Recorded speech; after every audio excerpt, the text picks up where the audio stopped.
Good morning student. मेरे इस channel NCERT Hindi by Kumar में आप सभी का स्वागत है। ये चैनल आप सभी के ही मदद के लिए बनाया गया है। ज़्यादातर बच्चे ये सोचते हैं हिंदी में अंक लाना बड़ा मुश्किल है, लेकिन ऐसा नहीं है बच्चों। हिंदी में अंक बहुत आसानी से आ जाते हैं यदि आप उसको गहराई से समझते हैं और आपकी रुचि है, आपका इंटरेस्ट है हिंदी को समझने में तो। लेकिन आजकल मैंने कोशिश की कि आप लोगों के लिए मॉरल एजुकेशन पर यानी नैतिक शिक्षा पर, जिसको हम लाइफ स्किल्स के नाम से जानते हैं, उस पर वीडियो बनाए जाएं। बहुत से अभिभावक यानी पेरेंट्स की डिमांड थी कि इन विषयों पर वीडियो बनाए जाएं, जिससे बच्चे अपने व्यवहार में कुछ सकारात्मक चीज़ें यानी पॉजिटिव एटीट्यूड लाएं और वो सही दिशा की ओर बढ़ें। तो इसी क्रम में मैं कई वीडियो बना चुका हूँ। आप मेरे चैनल पर आकर के उन वीडियो का अध्ययन कर सकते हैं, देख सकते हैं। आज हम बात कर रहे हैं, जितना अध्ययन करोगे उतना ही अपने अज्ञान का आपको एहसास होगा। कई बार क्या होता है कि हर व्यक्ति को ऐसा लगता है कि उसे बहुत ज्ञान है। उसे लगता है कि सबसे ज़्यादा उसको ही आता है, दूसरे को नहीं आता। उसने दुनिया का सारा ज्ञान उसके अंदर समाहित हो गया है, उसने सब कुछ सीख लिया है। लेकिन ऐसा कभी हो नहीं सकता। जिस समय हम कुछ सीख रहे होते हैं उस समय उसी विषय पर पूरे विश्व में ना जाने कितना कुछ लिखा जा चुका होता है, यानी कुछ नया हो चुका होता है।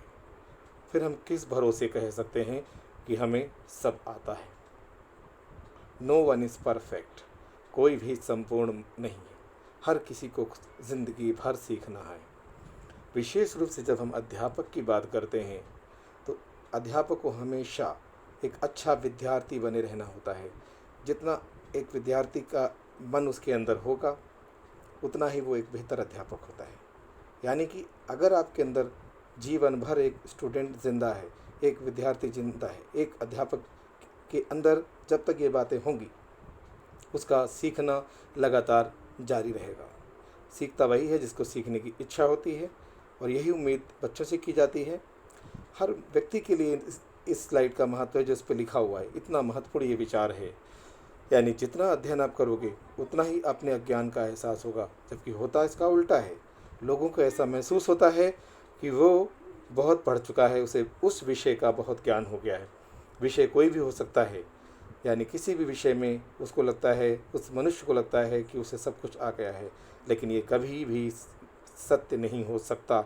जैसा कि मैं बार बार बता रहा हूँ, जिस विषय को आप पढ़ कर के ये शायद आप घमंड करते हैं कि ये मुझे आ गया है, मुझसे अधिक किसी को नहीं आता, तो इस गलतफहमी को हमें दूर करने की ज़रूरत है। बार बार मैं यही कहना चाहूँगा कि जितना आप सीख चुके हैं जिस विषय में, वो पास्ट है। विषय एक बहती नदी की तरह है, उसमें क्या क्या नया जुड़ता रहता है ये हम नहीं जानते। इसलिए लगातार इस नदी की धारा के साथ बहो, बहते रहोगे बहते रहोगे। जितना बहते रहोगे उतना अधिक आप ज्ञान के सागर में जाओगे। ज्ञान तो महासागर है, यानी कि कोई सीमा ही नहीं है। और आप कहते हैं आपने सीख लिया।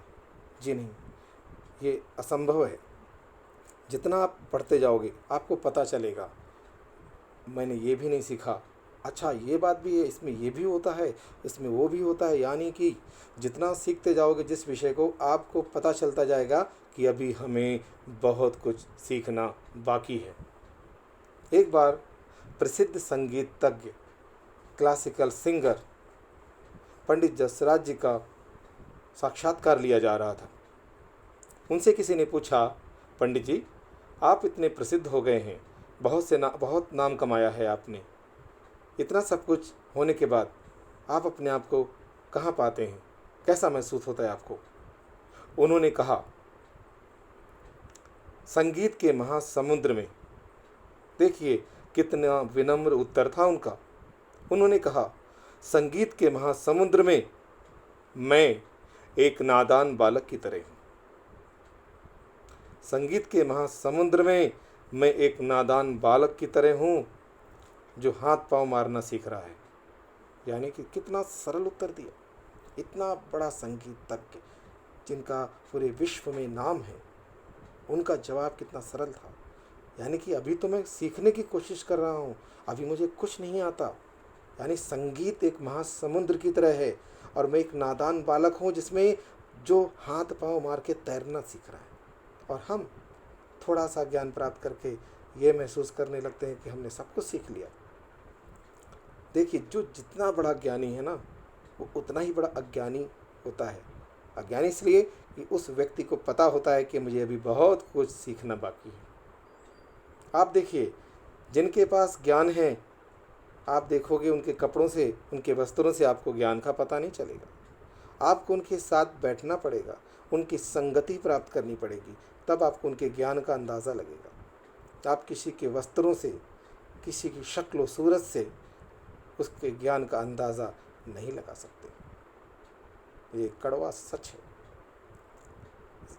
आपने जिस दिन इस तरीके को अपना लिया, आप उसी दिन से ज्ञानी बनने की ओर बढ़ जाएंगे। बहुत से ज्ञानी लोग हैं, प्रोफेसर्स हैं, साधारण होते हैं, आपको पता नहीं चलेगा देख कर के। अगर आप उनको सड़कों पर घूमता देखेंगे, आपको लगेगा कोई सामान्य मनुष्य है, लेकिन नहीं, वो परम ज्ञानी हैं। बहुत से रिसर्च करने वाले वैज्ञानिक हैं, साइंटिस्ट अपने अपने काम में लगे हुए हैं, लेखक हैं, ज्ञानी हैं, दार्शनिक यानी फिलोसफर, बहुत सारी पुस्तकें लिखी हैं, लेकिन उनका व्यवहार अत्यंत साधारण है। आपको, अगर आप उनको देख लें तो आपको पता भी नहीं चलेगा कि ये इतने ज्ञानी हैं, क्योंकि ज्ञान आपको वस्त्रों से नहीं दिखता।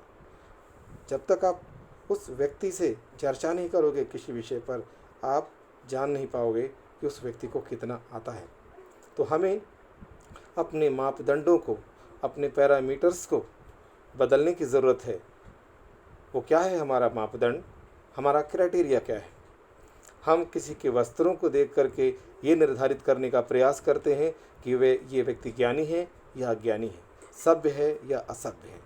ये हमारी सबसे बड़ी भूल होती है। इससे हम धोखा खाते हैं। किसी ने सूट बूट पहना और हमें लगा ये बहुत ज्ञानी है। जी नहीं, ये आवश्यक नहीं है।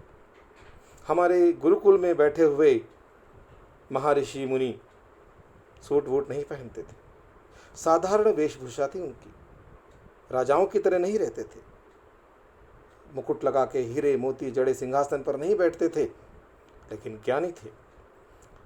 इसी ज्ञान की बदौलत कभी भारत विश्व गुरु था। पूरा विश्व भारत को नमन आज भी करता है। आप लोगों में से बहुत से बच्चे इस बात को जानते हैं, बहुत से लोग इस बात को जानते हैं कि स्वामी विवेकानंद ने शिकागो में जो एक धर्म संसद हुई थी, एक मीटिंग हुई थी, वहाँ पर उन्होंने स्पीच दी थी, भाषण दिया था, जिसमें भारत की गौरवमय संस्कृति को उन्होंने सबके सामने रखा। हालांकि बहुत से लोग उनको बोलने का अवसर नहीं देना चाहते थे। उन्हें लगता था ये भारत से आए हैं, ये क्या बोलेंगे। यानी भारत को लोग बहुत हिकारत की नज़र से देखते थे। उन्हें लगता था भारत में कुछ नहीं है। लेकिन स्वामी विवेकानंद ने अपने तर्कों से साबित कर दिया कि जो है भारत में ही है। ज्ञान की गंगा जो विश्व तक बही है, उसका स्रोत, उसकी शुरुआत भारत से ही हुई है।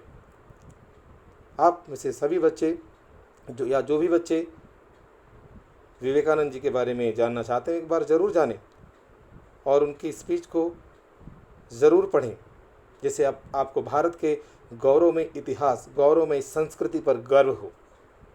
हमारा देश ज्ञान का भंडार है और यहाँ पर अहंकार का कोई काम नहीं है। आप पढ़ते जाइए, ज्ञान को बांटिए, औरों के साथ में उसको शेयर ज़रूर कीजिए। कभी ये मत घमंड अपने आप पर कीजिए कि आपको बहुत ज्ञान हो गया है।